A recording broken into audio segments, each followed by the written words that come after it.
This movie is hard to suspend my belief for because everyone knows that black people can't swim. Okay, calm down. I'm black. I can make that joke. Let's just start the review. And now for our feature presentation.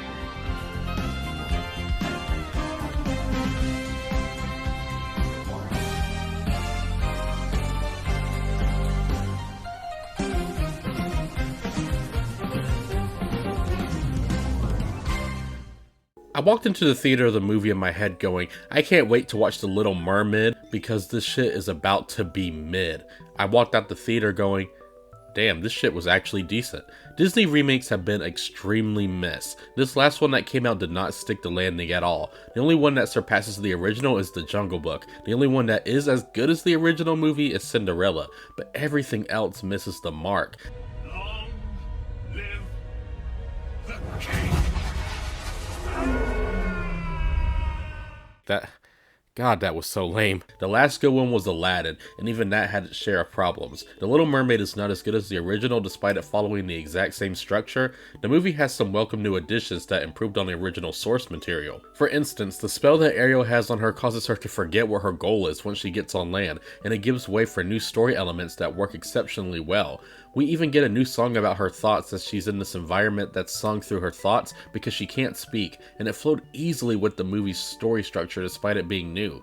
That's the shit I love about these Disney remakes sometimes. In my review of the original, I wanted the moments of Ariel on land fleshed out more. We definitely got that here, and I would argue and say that the stuff on land is better than the sea stuff, which was the opposite of my thoughts from the original movie. They added something new to the story that doesn't feel forced and keeps the structure of the original story flowing well, while also making things different. What I don't like is when they add pointless stuff to add to the runtime. This movie is twice the runtime of the original, adding an extra hour. This runtime consists of scenes from the original that drag on longer, a new song from Eric where he's obviously trying to win best original song, good luck with that shit, and a new song from Awkwafina called Scuttlebutt, which is a rap.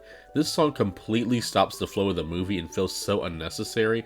Awkwafina is the type of actress who can make a movie worse or just the same quality. When I was like, whap, chicka, whap, whap, chicka, whap. Somebody should find that poor animal and put it out of its misery. With her new rap song, the movie fell off in quality a little, but it's just because it fell out of place. The character of Scuttle is supposed to be obnoxious, so of course her song is exactly that, so in that sense it's fitting. Kids will probably love it, but in the sense of the movie, it halts the flow. The name's Scuttle.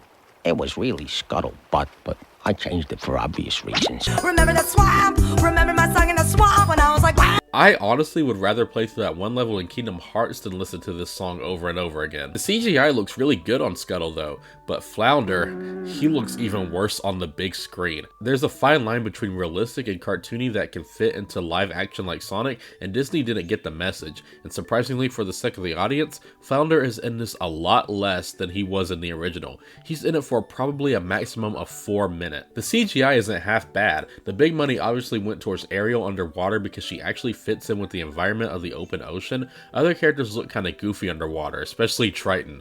A lot of the movie where there's big CGI is set in darker environments and has duller lighting to cover up the bad CGI though.